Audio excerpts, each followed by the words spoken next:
Hello guys, कैसे हो आप लोग। होप आप लोग सब अच्छे ही होंगे।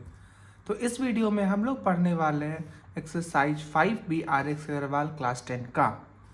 ये एक्सरसाइज चालू करने से पहले हम लोग दो फार्मूला देखेंगे। और वो दो फार्मूला क्या क्या है। पहला है अर्थमेटिक मीन निकालने का दो नंबर के बीच में, कि अगर दो नंबर है और वो दो नंबर के बीच में अर्थमेटिक मीन निकालना है तो हम लोग क्या क्या करेंगे। सबसे पहले है ना, अर्थमेटिक मीन निकालने के लिए लिखेंगे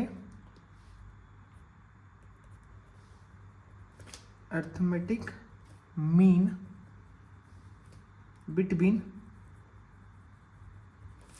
ए and b. A and b वो कैसे निकलेगा, वो निकलेगा 1/2 ए प्लस बी, ऐसे निकलेगा। ठीक। और दूसरा चीज़ है ना, आपको यहाँ पे एक और फॉर्मूला बुक में दे रखा है। एक तो ये इम्पोर्टेंट है और एक यहाँ पे है। ये क्या है कि 3 नंबर का है ना निकालने के लिए अर्थमेटिक मीन, और 4 का और 5 नंबर का एपी का। 3 नंबर का कैसे होगा, 3 नंबर का एज्यूम कर लेना है अपने को कि पहला है a माइनस टी, दूसरा है a और तीसरा है a प्लस डी। अगर 3 नंबर का रहेगा तो, अगर 4 नंबर का रहेगा तो a minus 3d, a minus T, a plus T और a प्लस 3d। अगर 4 नंबर का अर्थमेटिक मीन निकालना है तो।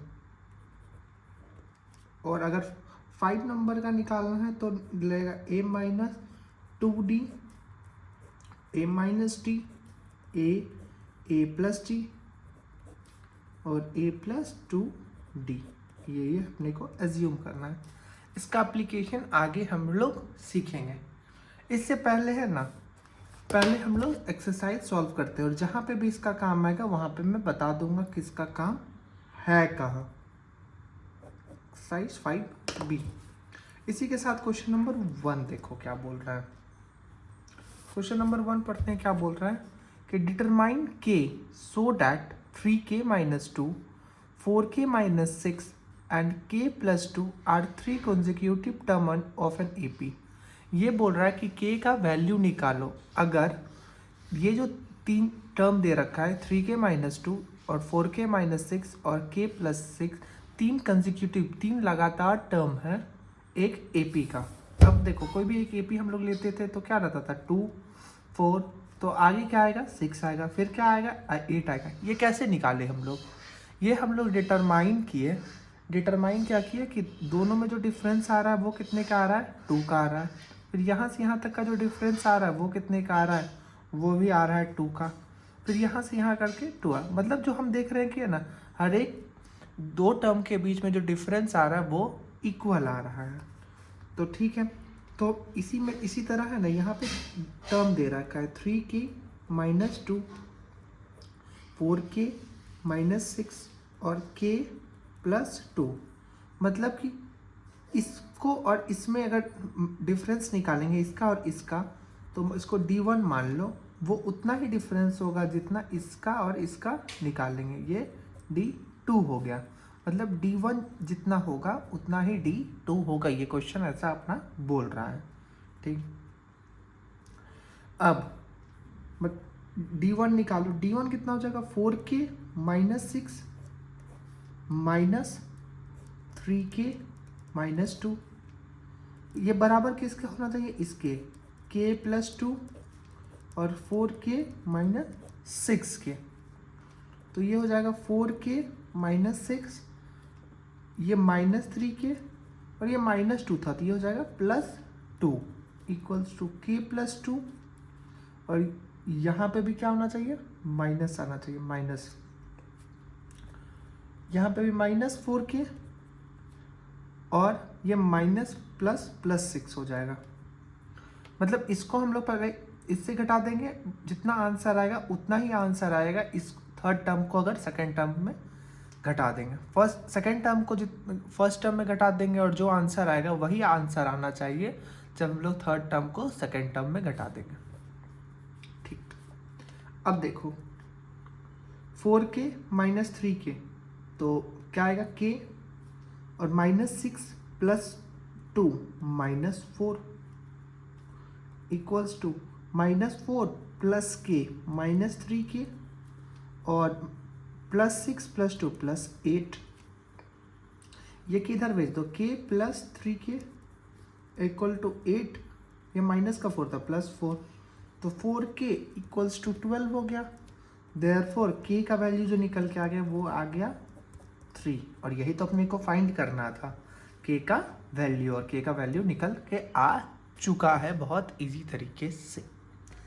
अब ऐसे ही बढ़ते हैं नेक्स्ट क्वेश्चन की तरफ, क्वेश्चन नंबर 2 नंबर में देखो सेम चीज़ बोल रहा है, find the value of x, x का वैल्यू निकालना है, जहाँ पे 5x + 2 है फर्स्ट टर्म, दूसरा टर्म है 4x - 1, और जो तीसरा टर्म है वो दिया हुआ x + 2, ये सब AP में दे रखा है।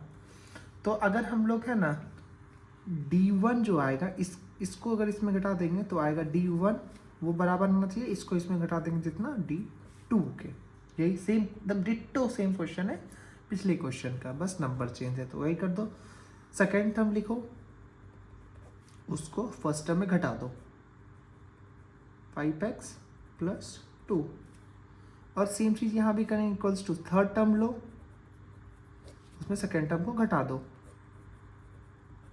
ठीक, तो 4x - 1 -5x - 2 equals to x + 2, ये -4x और -1 था, तो ये हो जाएगा प्लस का 1, +4x - 5x तो -x, और ये हो जाएगा -3 इक्वल्स टू x - 4 -3x, और ये आ जाएगा 2 + 1 3 equals to -x -3x, 3x को इधर ले आओ, -x + 3x इक्वल्स टू कितना हो जाएगा 3, ये माइनस का था, इधर आ जाएगा तो कितना हो जाएगा प्लस का 3, ठीक, -x + 3x, तो क्या हो जाएगा 2x equals to 6, therefore x = 6/2, जो कि निकल के आ जाएगा 3, तो x = 3, यही हो जाएगा अपना क्वेश्चन नंबर 2 का आंसर, बहुत इजी सा सॉल्यूशन। इसी के साथ बढ़ते हैं नेक्स्ट क्वेश्चन, क्वेश्चन नंबर 3 में। 3 भी देखो सेम क्वेश्चन है कि इफ 3y - 1 3y + 5 और 5y + 1, 3 लगातार टर्म है एक AP का, तो y कितना होगा, सेम क्वेश्चन है जैसा हम लोग 1 और 2 बनाए। तो इसमें भी तो जो ये D1 D2 लिखते हैं ना, ये लिखने का दरकार नहीं है, बस हम आपको समझाने के लिए बोले हैं। बस इसमें सेकेंड टर्म में फर्स्ट टर्म को घटा दो, तो 3y + 5 है -3y - 1 इक्वल्स टू 5y + 1 में माइनस कर दो 3y + 5 को, तो ये जो निकल के आ जाएगा, ये कितना आ जाएगा 3y + 5 -3y + 1 equals to 5y + 1 -3y, और ये माइनस हो जाएगा 5, माइनस का 5। अब यहाँ देखो +3 का y और -3 का y कैंसिल, और ये 5 + 1 ये 1 हो गया था, हाँ ठीक है, 5 + 1 6 हो जाएगा, ये 5y - 3y तो 2 का y हो जाएगा, और 1 - 5 तो -4, ये -4 को इधर भेज दो, 6 + 4 हो जाएगा, और इधर हो जाएगा 2y, therefore y equals to कितना हो जाएगा 6 + 4 10/2 हो जाएगा 5, तो जो y का वैल्यू निकल के आ जाएगा वो 5, और यही हो जाएगा अपना क्वेश्चन नंबर 3 का इजी सा सॉल्यूशन। क्या ही था क्वेश्चन में, एकदम हलवा क्वेश्चन है, हलवा एकदम सेम, बस कॉपी पेस्ट हो रहा है। इसी के साथ बढ़ते हैं नेक्स्ट क्वेश्चन, क्वेश्चन नंबर 4 की तरफ। 4 नंबर देखो क्या बोल रहा है, 4 नंबर भी सेम क्वेश्चन है कि फाइंड x करना वैल्यू जब x + 2 2x और 2x + 3 तीन टर्म है AP का, तो इसमें अभी D1 और D2 को कंपेयर कर दो। तो पहला में 2x में माइनस कर दो x प्लस 2 को, और बराबर कर दो 2x प्लस 3 में माइनस कर दो 2x को। तो 2x माइनस x कितना हो जाएगा, माइनस x, और ये माइनस, ये प्लस माइनस माइनस हो जाएगा 2 equals to 2x plus 3 minus 2x। यहाँ देखो प्लस का 2x और माइनस का 2x cancel, 2x minus x तो क्या हो जाएगा x, ये प्लस का 3, ये माइनस का 2 उधर जाएगा तो प्लस 2, देयरफॉर x का वैल्यू जो निकल के आ जाएगा वो 5 निकल के आ जाएगा। और यही हो जाएगा अपना क्वेश्चन नंबर 4 का इजी सा सॉल्यूशन। देखो क्या ही है इस क्वेश्चन में, 3 स्टेप में बना है, 3 स्टेप में। अब क्या ही देगा आपको, अपना नाम लिखने थोड़ी दे देगा एग्जाम में, कुछ तो सॉल्व करना ही पड़ेगा। एकदम इजी क्वेश्चन है, एकदम इजी हल हुआ है। अब इसी के साथ पढ़ते हैं क्वेश्चन नंबर 5। देखो क्वेश्चन नंबर 5 भी सेम ही क्वेश्चन है कि 3 अलग अलग टर्म है, और ये है ना, इसमें देखो सब में फाइंड करना था, इसमें शो करना है। क्या शो करना है, हल्का सा इसमें बस ध्यान दे दो, ये भी करना वही काम है लेकिन हल्का सा चीज़ अलग है बस।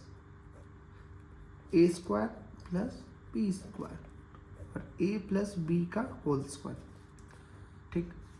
इसमें भी सेम चीज़ है कि ये 3 चीज़ AP में है, और अगर हमको बोलेगा कि शो करो ये AP में है, अगर बोलेगा 2 4 6 8 है तो, और आपको बोल देगा कि ये प्रूव करो कि AP में है, तो हम कैसे करेंगे कि 4 माइनस 2 का वैल्यू जितना आएगा उतना ही वैल्यू आएगा 6 माइनस 4 का। मतलब कि सेकेंड टर्म में अगर हम फर्स्ट टर्म को माइनस करेंगे और जितना आंसर आएगा उतना ही आंसर आना चाहिए अगर हम थर्ड टर्म में सेकेंड टर्म को माइनस करेंगे। तो वही काम यहाँ करेंगे।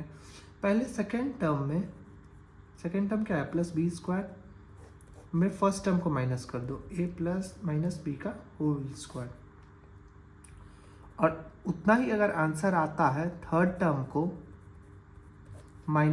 में माइनस कर देते हैं सेकेंड टर्म को, तो हम लोग क्या समझ जाएंगे कि ये AP में है। अब a square plus b square है तो इसको ऐसे ही रहने दो, a square plus b square को रहने दो। a माइनस बी का होल स्क्वायर है तो इसको फॉर्मूला में लिख लो, a square plus b square minus 2ab होता है।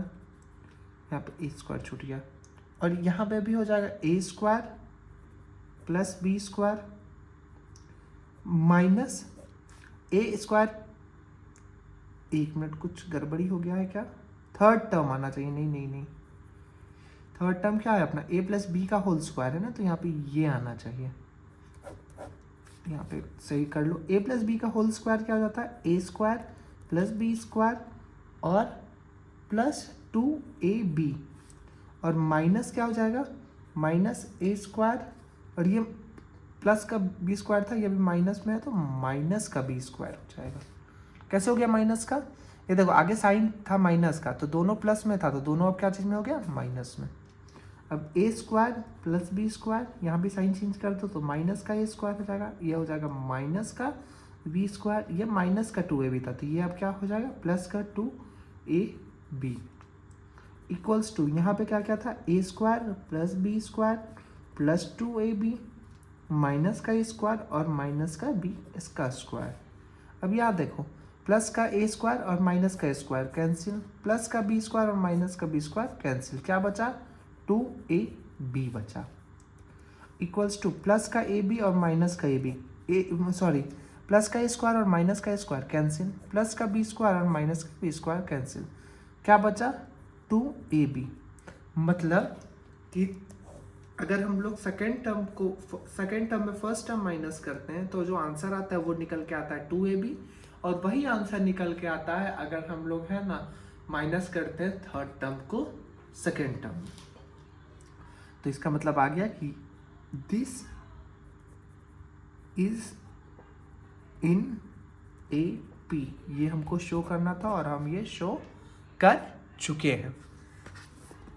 इस वीडियो में रखते हैं इतना ही, अगला वीडियो में हम लोग सॉल्व करेंगे क्वेश्चन नंबर 6 और इसके आगे। होप आपको सारा क्वेश्चन बहुत इजी तरीके से समझ में आ गया हो। अगर आ गया हो तो वीडियो को लाइक करो और चैनल को सब्सक्राइब करो, अपने दोस्तों में भी शेयर करो। मिलते हैं नेक्स्ट वीडियो में। तब तक के लिए